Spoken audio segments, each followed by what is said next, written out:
سفر میں حضور علیہ الصلوۃ والسلام اور اصحاب گامزن تھے کہ راستے میں قیام کیا تو ایک قبیلے کی صلح کروانے کے لیے حضور علیہ السلام تشریف لے گئے۔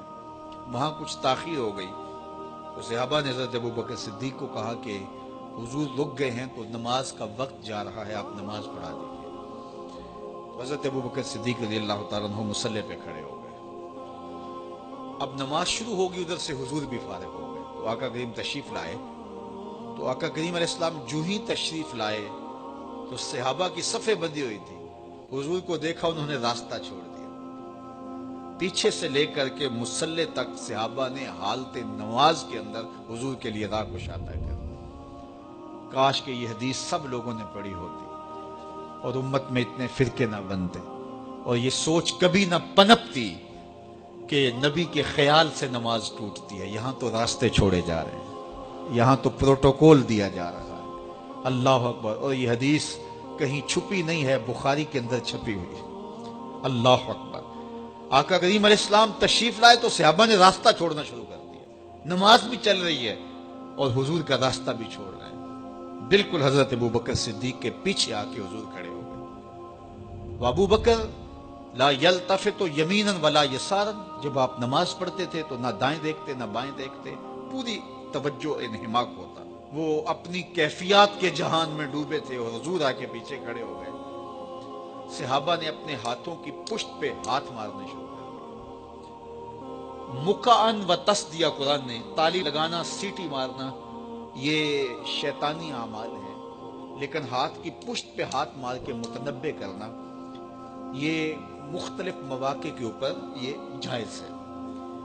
تو اب جب حضور آ کے پیچھے کھڑے ہو گئے اور صحابہ سمجھے کہ حضرت ابوبکر صدیق ایک استغراق کے عالم میں ہیں، ایک کیفیت کے جہاں میں ڈوبے ہیں، تو انہوں نے اپنے ہاتھوں کی پشتوں پہ ہاتھ مارنے شروع کر دیے۔ تو حضرت صدیق اکبر سمجھ گئے کوئی غیر معمولی واقعہ ہو گیا۔ دیکھا پیچھے حضور کھڑے تھے۔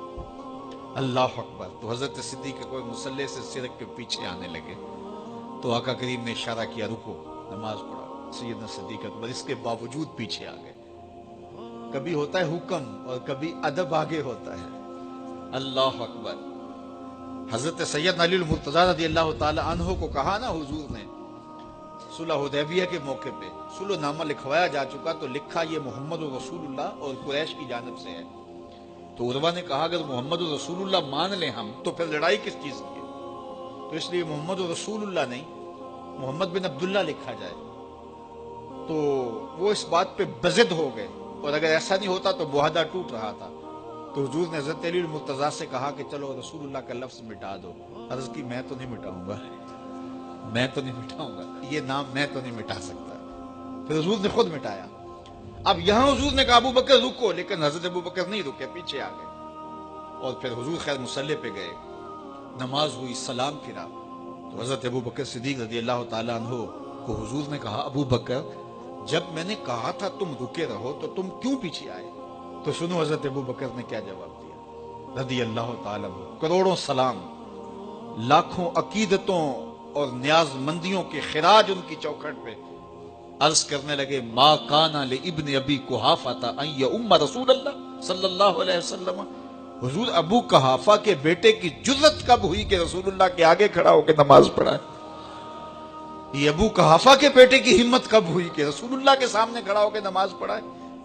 تو ادب پہلا کرینہ ہے محبت کے کرینوں میں۔